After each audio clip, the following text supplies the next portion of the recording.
तो कहानी की शुरुआत में हम एक वॉर के दौरान डैन और उसके साथियों को पानी में गिरते हुए देखते हैं। यहाँ से 28 साल पहले की कहानी बताई जाती है, जहाँ डैन एक हाई स्कूल में बायोलॉजी का टीचर होता है। डैन अपनी वाइफ एमी और बेटी मूरी के साथ रहता है। डैन को आर्मी रिसर्च लैब में काम करने का इंटरेस्ट होता है, इसलिए उसने आर्मी रिसर्च लैब में जॉब अप्लाई किया होता है, जिसका आज ही के दिन इंटरव्यू है। डैन अपने घर जाता है। आज उसके घर में क्रिसमस पार्टी होती है। तभी डैन एमी को इंटरव्यू के बारे में बताता है, जिस पर एमी उससे गुस्सा होती है, क्योंकि वो चाहती है कि डैन आज का दिन उसकी फैमिली के साथ स्पेंड करे। साथ ही एमी बताती है कि तुम्हारे पिता ने मूरी को क्रिसमस कार्ड भेजा है, जिससे डैन को गुस्सा आता है, क्योंकि वो अपने पिता से नफरत करता है। असल में उसके पिता ने उसे छोड़ दिया था, तब से ही डैन उनसे बात नहीं करता है। इसके बाद डैन अपने इंटरव्यू के लिए जा रहा होता है, जिस दौरान उसे कॉल से पता चलता है कि उन्होंने उसको रिजेक्ट करके वो जॉब किसी और को दे दी है। डैन को बहुत गुस्सा आता है और वो अपनी फाइल को डस्टबिन में डालकर घर के अंदर आ जाता है, जहाँ वो मूरी और एमी के साथ बैठकर फुटबॉल मैच देखने लगता है। जिस दौरान बीच मैच में अचानक एक पोर्टल खुलता है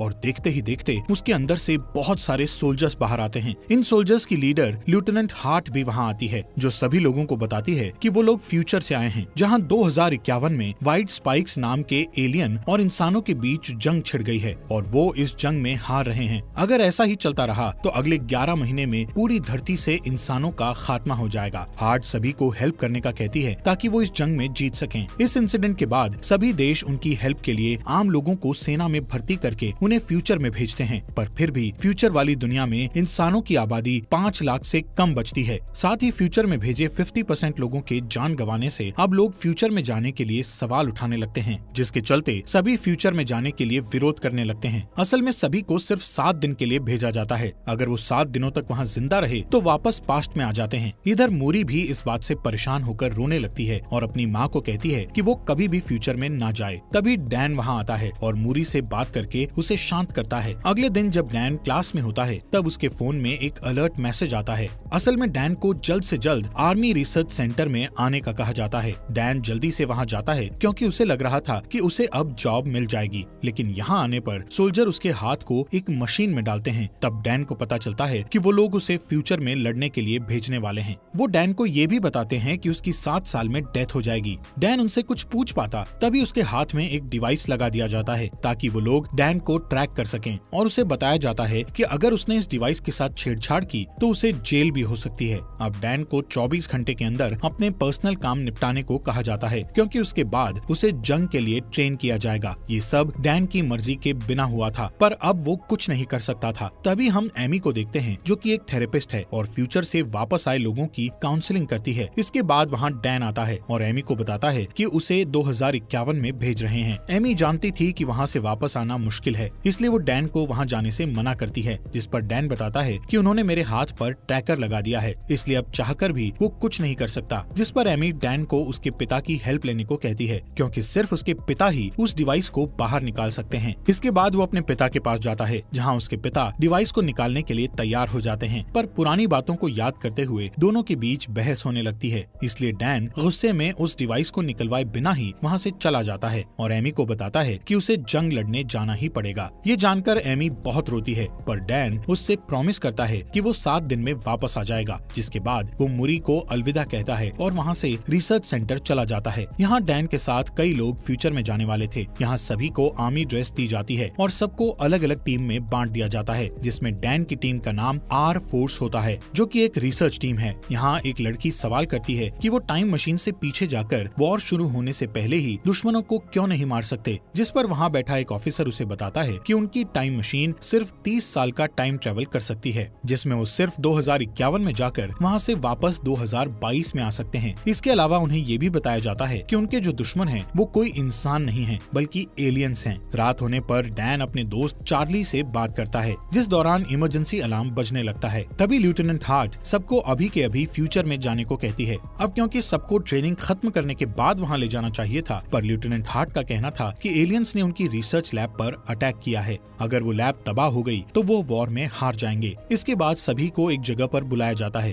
और फिर एक एक करके उन्हें फ्यूचर में भेजने लगते हैं, जिस दौरान सिस्टम में कुछ खराबी आ जाती है, जिसके कारण वो सभी जमीन पर पहुंचने की जगह आसमान में ही रह जाते हैं और फिर एक एक करके सभी नीचे गिरने लगते हैं। ये वही सीन था जो हमें कहानी की शुरुआत में दिखाया था। यहाँ डैन और कुछ लोग एक स्विमिंग पूल में गिरते हैं, जबकि बाकी के लोग जमीन पर गिरकर मर जाते हैं। यहाँ के हालात देखकर वो सभी दंग रह जाते हैं, क्योंकि हर तरफ सिर्फ एलियंस थे। इसके बाद हम फ्यूचर की दुनिया की कर्नल को देखते हैं, जो बचे हुए लोगों से कांटेक्ट करती है। वो डैन को टीम लीडर बनाते हुए कहती है कि उसे रिसर्च लैब में फंसे लोगों को बचाना होगा। डैन अपनी टीम के साथ लैब की ओर निकल जाता है। सभी लैब पहुंच जाते हैं और देखते हैं कि एलियंस ने सभी लोगों को मार दिया है। जब कर्नल को इस बारे में पता चलता है तो वो बहुत दुखी होती है और डैन को लैब में रखी हार्ड ड्राइव लाने को कहती है। इन लोगों के पास ज्यादा टाइम नहीं होता है, क्योंकि एलियंस लैब में आने वाले थे। जिसके बाद कर्नल डैन को लैब में रखी सभी बायोलॉजिकल मटेरियल भी साथ लाने को कहती है, जिस दौरान वहाँ एलियंस भी आने लगते हैं। इसलिए यहाँ की आर्मी लैब पर बॉम्ब गिराकर उसे पूरी तरह तबाह करने के लिए निकल जाती है। कर्नल बताती है कि डैन और उसके साथियों के पास सिर्फ 3 मिनट हैं, जिसके बाद लैब को ब्लास्ट कर दिया जाएगा। पर जब वो लोग लैब के बाहर जा रहे होते हैं, तभी एलियंस उन पर अटैक कर देते हैं। ये एलियंस बहुत ही ताकतवर होते हैं और उन पर गोलियों का कोई असर नहीं होता है। एलियंस के अटैक में डैन के कुछ साथी मारे जाते हैं।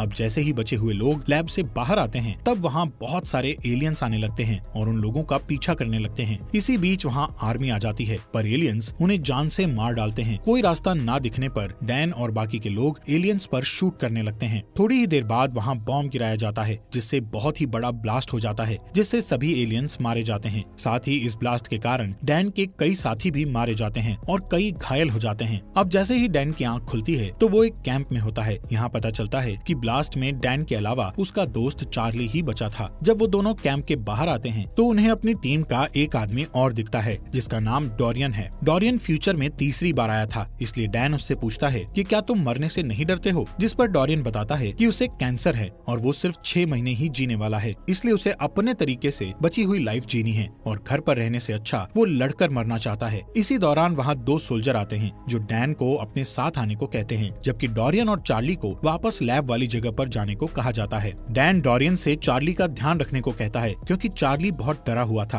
और वहाँ वापस जाना नहीं चाहता था। दूसरी ओर डैन जब कर्नल से मिलता है तो उसे पता चलता है कि वो उसकी बेटी मूरी है। असल में मूरी फ्यूचर में बड़ी हो चुकी थी। डैन उसे कर्नल की पोस्ट पर देखकर बहुत ही खुश होता है और खुशी से रोने लगता है। अब जैसे ही डैन उसे हक करने वाला होता है, तब मूरी उसे रोक देती है। साथ ही उससे कहती है कि मैंने तुम्हें यहाँ पर इमोशनल होने के लिए नहीं बुलाया है, बल्कि एक खास वजह से बुलाया है। जब डैन उस वजह को पूछता है तो मूरी उसे वक्त आने पर सब कुछ बताने का कहती है। इसके बाद मूरी डैन को अंदर ले जाती है और फीमेल व्हाइट स्पाइक्स के बारे में बताती है। मूरी का कहना था कि फीमेल एलियन बहुत ताकतवर और गुस्सैल होती है, जो कि जमीन के नीचे अपना घोंसला बनाती है और एलियंस को पैदा करती है। इस फीमेल एलियंस की हिफाजत सभी मेल एलियंस करते हैं और उसकी हिफाजत में अपनी जान तक दे देते हैं। मूरी डैन को अपने साथ एक मिशन पर ले जाने का कहती है। इस मिशन में वो फीमेल एलियन को पकड़कर उसके डीएनए से एक टॉक्सिन बनाना चाहती है, जिससे सभी एलियंस को मारा जा सके। असल में सभी अब तक मेल एलियंस को मार रहे थे, लेकिन फीमेल एलियंस को मार पाना मुश्किल था। अगर फीमेल एलियंस मारी जाएं, तो फिर और एलियंस पैदा नहीं होंगे और बचे हुए एलियंस को मारकर वो दुनिया को बचा लेंगे। इसके बाद वो सभी उस जगह पर जाते हैं जहाँ फीमेल एलियंस जमीन के अंदर रहती थी। इस जगह पर जाकर मूरी डैन को ऊपर ही रहने को कहती है और वो नीचे आकर फीमेल एलियन को पकड़ने लगती है। ये एलियन बहुत ताकतवर होती है और वो अपने मेल एलियंस को आवाज लगाकर उन्हें बुलाने लगती है। कुछ ही देर बाद वहाँ बहुत सारे एलियंस आने लगते हैं। ये देखकर डैन अपनी बेटी को बचाने के लिए नीचे उतर जाता है। आखिर में उस एलियन को पकड़ लिया जाता है और फिर उसे हेलीकॉप्टर से सेंटर में भेज दिया जाता है। पर तभी वहाँ कई एलियंस आ जाते हैं, जिनके अटैक से काफी सोल्जर्स मारे जाते हैं। इधर डैन और मूरी आर्मी की एक कार में बैठ जाते हैं, जहाँ डैन कार को ड्राइव करता है और मूरी एलियंस पर शूट करती है। इसके बाद वो दोनों एक बीच पर पहुँच जाते हैं, जहाँ एक भी एलियन नहीं था। इधर मूरी डैन से गुस्सा होकर पूछती है कि वो हेलीकॉप्टर से नीचे क्यों आया, जिस पर डैन कहता है कि तुम मेरी बेटी हो और तुम्हें खतरे में देखकर मैं चुप कैसे बैठ सकता था। यहाँ मूरी डैन को बताती है कि मैं जब 12 साल की थी तब तुम मुझे और मेरी माँ को छोड़कर चले गए थे और फिर कुछ सालों बाद तुम्हारी डेथ हो गई। यही कारण था कि मूरी अभी तक डैन को देखकर खुश नहीं थी। मूरी को रोता देख डैन बहुत दुखी होता है। उसे समझ नहीं आ रहा था कि आखिर उसने पास्ट में अपनी फैमिली को क्यों छोड़ा। थोड़ी ही देर बाद वहाँ हेलीकॉप्टर आता है और समुद्र के बीच बने आर्मी सेंटर में ले जाता है। इस जगह को इतना खास बनाया गया था कि कोई भी एलियन वहाँ ना आ सके। इस जगह पर ही उस फीमेल एलियन को रखा गया था। मूरी उसका ब्लड सैंपल लेकर उसका डीएनए निकालती जाती है। डीएनए चेक करने पर उसे पता चलता है कि उसे अभी कई सैंपल लेकर हजारों टेस्ट करने होंगे, तब जाकर एक टॉक्सिन बनेगा। इस टॉक्सिन के बनने के बाद वो सभी एलियंस को आसानी से मार सकेंगे। मूरी सभी डीएनए सैंपल्स पर काम करती है, पर उसे अभी तक परफेक्ट डीएनए सैंपल नहीं मिला था। ये सैंपल सिर्फ 60% और 50% तक सीमित होते थे। मूरी पूरी रात जागकर सैंपल टेस्ट करती है, पर अभी तक उसे कोई अच्छा रिजल्ट नहीं मिलता है।